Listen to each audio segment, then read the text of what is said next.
All right, Hakka time, Hakka time. With this Hakka build, I'm gonna go ahead and start with the fork. That way I can put my stem, my handlebars. This is basically the cockpit. This holds everything. I'll be able to put my shifters on. Then from there, we can go ahead and build the rest of it out, run our DI2 lines or your cables and your housings, and then we can hook up our derailleurs, our brakes, and things like that. So here we got headset area. This is a head tube. We're gonna put a light coating of grease on your race here. There's a race built in here and on the bottom. So yeah, just a thin coat. You could use your finger, you can use a brush. You don't have to get real precise like Picasso. And then we're gonna get our bearings, make sure everything's nice and clean, free of dust. And this is mainly for ease of installation, ease of removal when it comes to that. If water will get in these areas. We're really not worried about rust because most likely the inserts, they're carbon or possibly aluminum. I mean, they could be still, but I doubt it on this bike. It's a carbon bike. So this whole build kit came with Cane Creek headset, so we got a top and a bottom, and then we have our dust cover along with a little bit of a riser, and then we have our base plate, which is our race for the fork.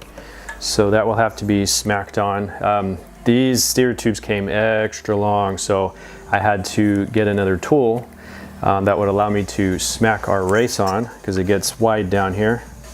And then here we have our top cap. We're going to take that out. Compression plug most likely. And then, so this guy, as long as this race is sitting fairly nice and even, we're going to go ahead and smack that down. So before we slide our race on there, we're going to put a light coating of grease on there. This guy has a pretty good ridge right at the base here, and that's where the race is going to basically get stuck on. That's what we want, but getting it started, getting it straight can be a little bit of a pain. So it's really kind of hard to keep this guy straight. Forks are going one direction, and then the angle of the steer tube's going another. So trying to hold that and make even and have everything play nice is a little difficult. So we don't want to get too crooked and stuck, otherwise we'll have to start over again. So if we can, we're going to try and hit this backside first if possible, but it's going to be a little difficult with the choppers in the background. So I think we're going to start with an easy tap.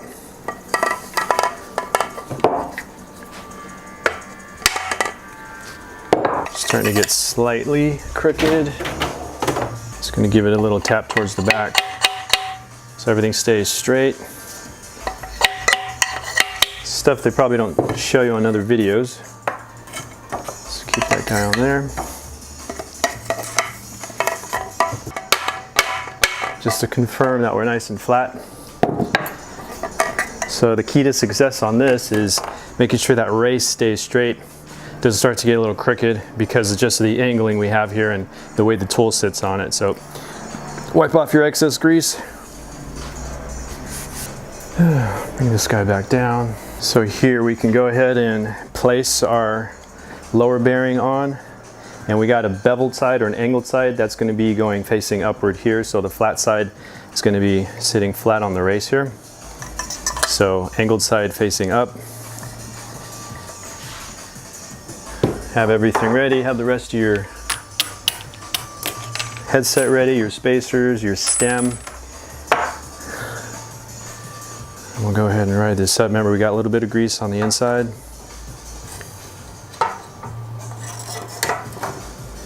Boom. Go ahead and place our top bearing.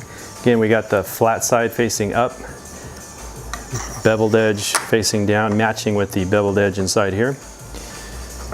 Boom.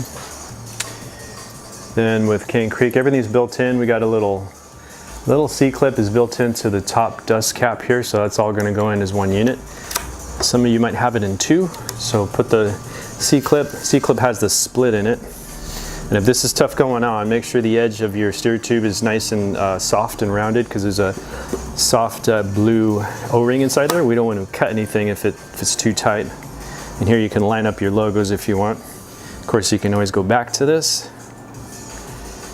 Let's see, we'll put the little gecko or ibis in front. So here We can put a bunch of spacers on here. If you don't know what height, we can always go back, take them out, measure them, go for a ride with different heights, and then when you figure out what you want, then you can go back and make a final cut if you need to on your steer tube. But for now, we're just gonna get this built. And I'm gonna go angled up with this here. So that's pretty much it. Give it some movement. We should have a pretty tight tolerance here at the top tube and the part of the headset, and then down here, pretty tight tolerance as well. So I'm going to give that stem a gentle tightening just to hold everything in place. I'm just going to do one bolt.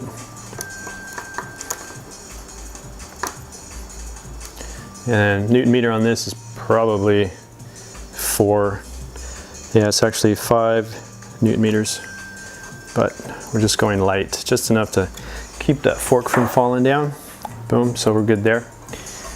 And then we're going to go ahead and throw our handlebars on. And some of these bolts, they might either have grease or they'll have Loctite. And with this Easton carbon stem is actually some nice concave or convex washers. So make sure all 4, if yours has washers, make sure there are 4 existing. And 4 are going to go back on. It might be a mixture. It might be a mixture of grease and Loctite. That's fine too. I see all the above all the time. So here again, we got the Easton. We got a little bit of grit built into it. So for gription, if you feel you might be slipping, you can always add some fiber grip or whatever that company wants to call their stuff to get some more friction. So just make sure your bars are the correct direction. I'm not too worried about angle and all that stuff right now. Usually I get bolts started by finger, but these bolts are a little short. Can't get my fingers on them very well. So we're just going to get these started.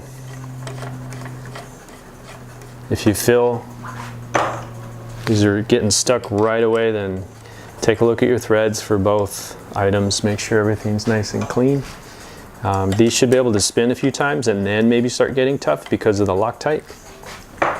But they shouldn't be real bad.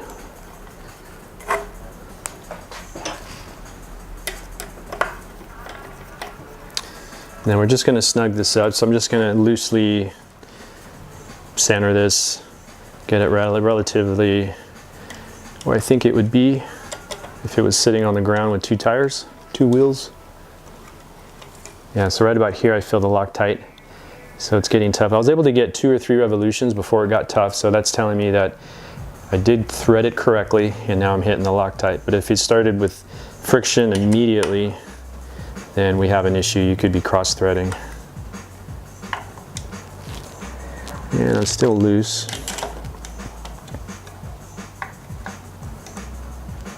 There we go. And again, this is going to be kind of a loose, just slightly snugged up, so it's not moving on us. Remember, you want gaps at the top and the bottom of your face plate. Right now it's not doing that, but we're not at final tightening. So now we can go ahead and put on shifters, things like that.